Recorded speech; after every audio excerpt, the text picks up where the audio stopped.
Welcome to lecture 33 on dictionary comprehension. If we are interested in carving out a dictionary from an existing sequence or an existing dictionary, a dictionary comprehension could be the right approach. Dictionary comprehension, just like list comprehensions, are faster and also more elegant in terms of reducing the number of lines of code that we have to write in order to accomplish the task. Let's look at dictionary comprehension and understand the principles behind it, the tricks and techniques involved in creating a dictionary using dictionary comprehension with the help of the following five examples. So, in the first example, excuse me, we are interested in creating a dictionary where the keys will be numbered from 1 to 5 and the values will be the squares of the keys. As you are already familiar with dictionaries, you are aware that a dictionary is a key value data structure where against every key we have one or a set of values.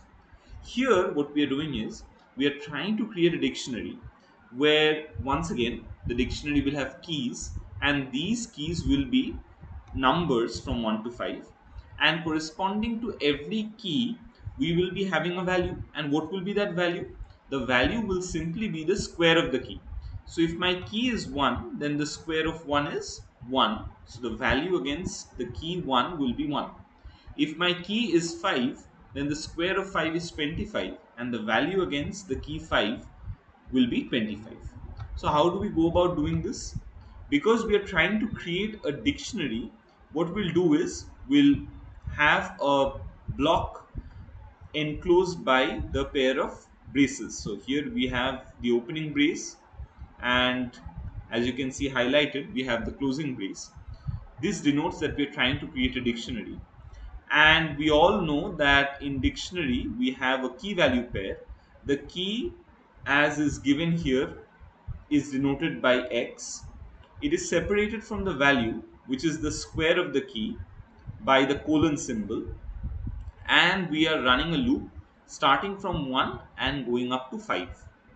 The range, when the range is given as 1 to 6, it means we'll start from 1 and go up to, but not including 6. That means we'll start from 1 and go up to 5. So what will happen? In every iteration of the loop, x will get a value starting from 1 and going up to 5. So x first gets a value of 1, and what do? We squared that value, so that happens to be 1 again. Then x gets a value of 2, we squared that value, which is 4. That becomes our next key value pair. Then x gets a value of 3, we square it, we get a value of 9. That becomes our value for the key 3. And in this way, the values are formed from the existing keys one after the other. If we try to execute this piece of code, as we see it goes through, and if we print out our dictionary, this is exactly what we were expecting, that the keys are given by these values on the left hand side of the colon. So there is 1, there is 2, there is 3, and so on. And to the right hand side of the colon, we have the value against every key. So against the key 1, the value is 1 naturally because it's the square of it. And in this way, the dictionary is formed. So this is a fairly simple example to get things started. In the next example, we are interested now in filtering out certain values. So here what we'll do is, again we'll be filling up the values with the squares of the keys as given by this expression, but now we'll not be including all numbers. We'll not be including the squares of all numbers. We are interested in only those values or in only those keys which are even. So if we do if x mod 2 is equal to 0, what does this mean? This is the condition check for an even value. So how will this piece of code work? Let's try to understand. First, this loop statement will be executed. So for x in numbers, remember we have already defined numbers beforehand. What is numbers? Numbers is a range of values starting from 0 and going up to 9. Remember, when we say range 10, we are referring to values starting from 0 and going up to but not including 10. So, up to but not including 10 means start from 0 and go up to 9. Now, we have the range of values with us in the variable numbers. In the dictionary comprehension statement, this is the part that I've highlighted, the dictionary comprehension statement. Let's focus on the execution steps. So first we'll start off with the for loop. In the for statement, we are doing for x in numbers. So numbers now contains the sequence starting from 0 and going up to 9. So first x contains the value 0. Now, we'll move on to this condition checking part. We'll perform this condition check. So, 0 mod 2. What is 0 mod 2? If you divide 0 by 2, the remainder is 0. So, the condition is satisfied. If the condition is satisfied, we'll move ahead and form the key value pair. How will the key value pair be formed? The key value pair will be formed by using the combination of x and the square of x. The square of x is given by this particular expression where we write x double asterisk 2. So here x currently has a value of 0, and if we raise 0 to the power of 2, we get 0 again. So what is the key value pair? The key value pair is 0 colon 0. Next, the value of x is 1. What will happen? Again, we'll perform this condition check. If x mod 2 is equal to 0, is 1 mod 2 equal to 0? No. So the condition is not satisfied. Because the condition is not satisfied, this key value pair will not be included in our dictionary. Next, x will take a value of 2. Again, we'll check this condition. Is the condition satisfied? Is 2 mod 2 equal to 0? Yes. Because the condition is satisfied, we'll go ahead and form the key value pair. So what will be the key value pair? The value of x, which is 2, colon 2 squared. So what is 2 squared? 4. So our next key value pair will be 2 colon 4. So in this way, the key value pairs will be formed one after the other and the resultant dictionary will be obtained. So if we execute this, this is exactly what we get. You find that only those key value pairs are included where the key is an even number, 0 is an even number, 2 is an even value, 4 is an even value, and so on. So this is how we can apply a condition along with the dictionary comprehension. Moving on to the third example, what we want to do is we want to create a new dictionary from an existing dictionary, mind you. In the previous two examples, you must have noticed we had created dictionaries from sequences. In the first example, we had created a dictionary from the range 1 to 6. In the second example, we had created a dictionary for the range of numbers from 0 to 9, followed by a condition check of even values. And then in example 3, we move ahead and look at an, a case where we'll be using an existing dictionary and create a new dictionary out of it. So what do we do here? First of all, we of course have an existing dictionary. We are calling it original, where the keys are single letter strings. If you observe, A is a string and it is a key. B is a string, it is the second key in my dictionary original, and C is the third key in my dictionary original. And against every key we also have a value 1, 2 and 3 respectively. What we are trying to do here is we are trying to swap the keys and the values. So our expected output is A is the key in the original case and 1 is the corresponding value.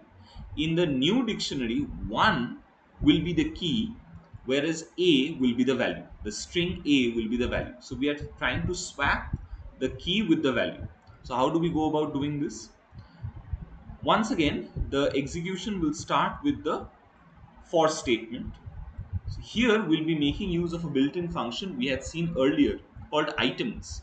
So if we invoke the items function on a dictionary, if you do not remember, let me refresh your memory a bit.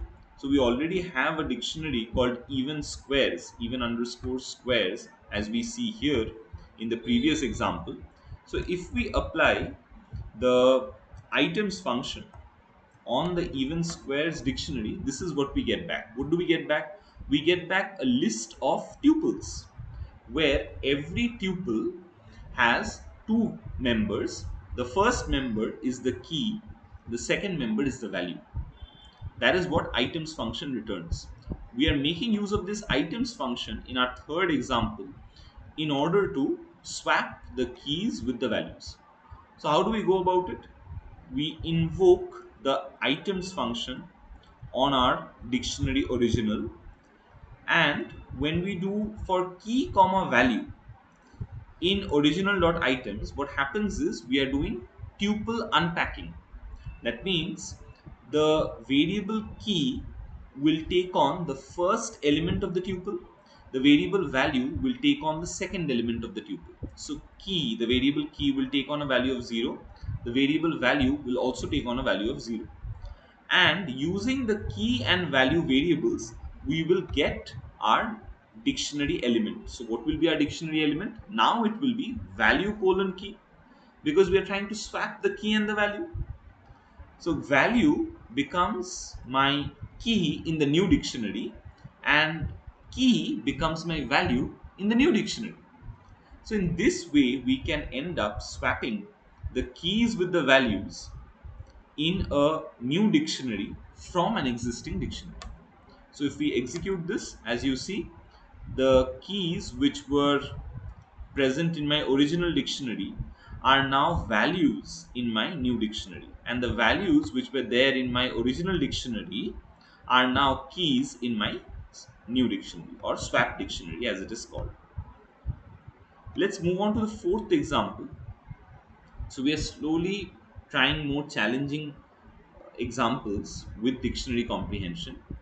Another example could be where we are interested in converting all the keys of a dictionary to uppercase. Here we find that there is an existing dictionary called Original. It has the key value pairs name Alice, age 25, city New York. So this is our existing dictionary. What we want to do is we want to convert all the keys. What are the keys? Name is my first key, age is my second key, and city happens to be the third key.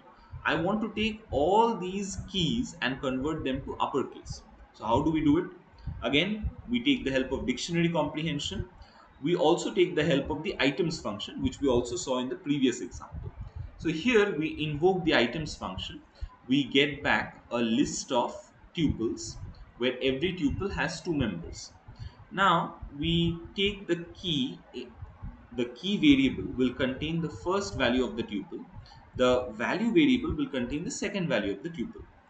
And what we're doing is we are simply invoking the upper function on our key variable. If we invoke the upper function on a variable, what happens is that particular variable, provided it is a string, it will only work for strings because upper is a string function. That particular variable will be converted to uppercase. So what will happen here? Again, the execution will begin from the for statement. We invoke the items function on the original dictionary. We get back tuples such as name comma Alice, age comma 25, city comma New York.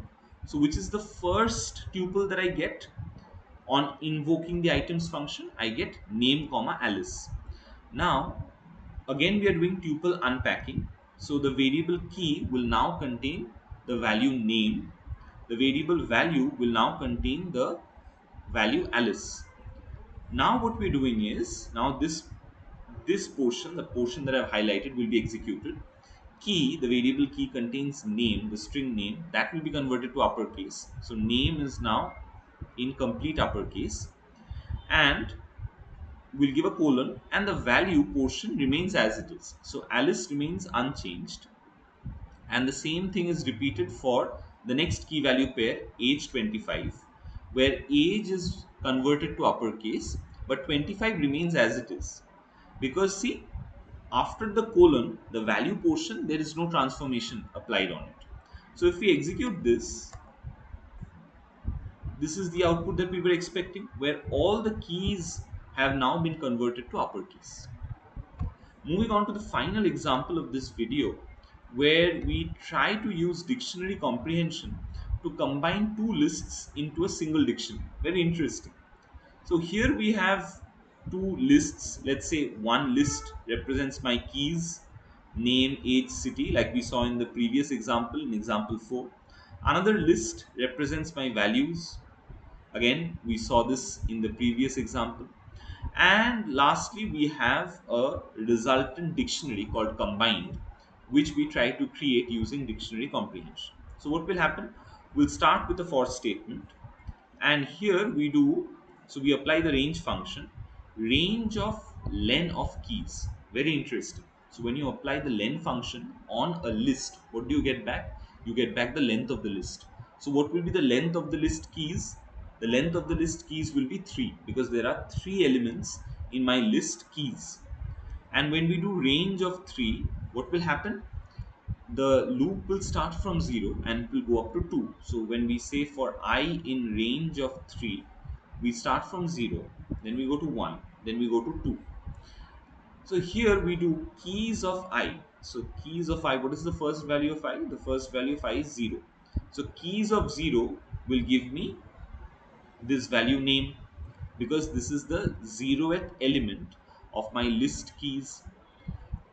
Then we have a colon and we have values of I. What is the value of I now? The value of I currently is, it's the first iteration, the value of I is 0. So values of I will point to the element at the 0th index in the values list. So that is Alice. So what will happen? We'll have name colon Alice. Next, the value of I will increase by 1. So I will contain a value of 1. So what is keys of 1? Keys of 1 is age. What is values of I? Values of 1? 25. So we'll get another key value pair, which is age colon 25. So in this way, the same process will be repeated for city colon New York. In this way, we are able to combine two lists. One list we use for keys and the other list we use for values. So we combine two lists and create one dictionary out of it. So if we print it, this is the result that we get. Okay. So I hope this helps. If you have any queries, please feel free to drop a comment in the section below, and I'll see you in the next one. Thank you.